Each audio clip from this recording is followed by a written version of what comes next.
Assalomu alaykum barchaga. Xorvatiyada 44 yoshli O'zbekiston fuqarosi vafot etdi. Alloh rahmatiga olgan bo'lsin.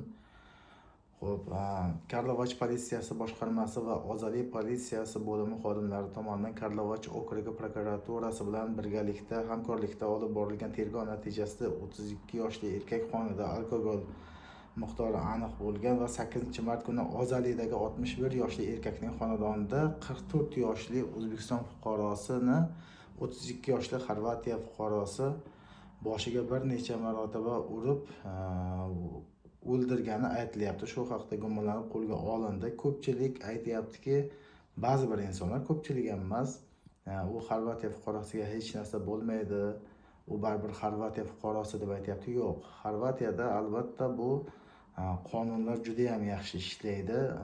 Rossiyadagiga o'xshab kimningdir bo'yniga bosmaydi. Jinoyat qildimi albatta jazosini oladi. Xorazmdanligi aytilmoqda. Yana ham aniqroq biladiganlar bo'lsa kommentariyada yozib qoldirsin. Afsuski, yana bir hamyurtimiz Xorvatiyada vafot etdi. Alloh rahmatiga olgan bo'lsin. Yaqinlariga sabr tilaymiz. Bir haftasiz vafot etgandan so'ng bir haftasiz morgdan chiqarmaydi, chunki ekspertiza olib boradi.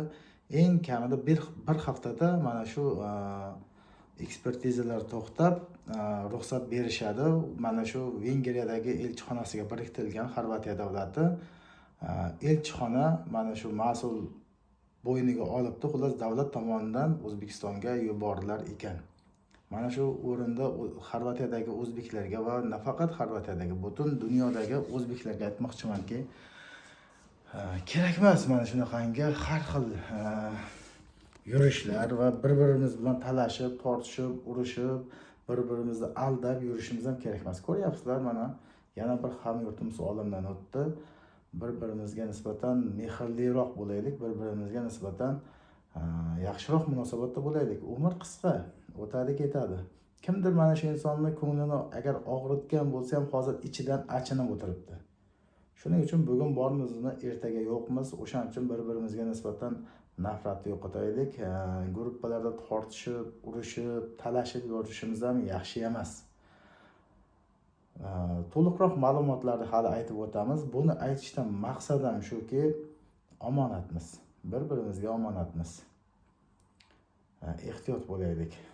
Bu insonni yaqinlarga sabr tilaymiz. Bir haftasiz ruxsat berishmaydi. Shuni eslatib o'tay. Bir haftadan so'ng albatta ruxsat berishadi. Davlat tomonidan, O'zbekiston davlat tomonidan mana shu xarajatlarni ko'tarar ekan, O'zbekistonga yuborishadi. Hammaga rahmat, sog' bo'linglar, salomat bo'linglar.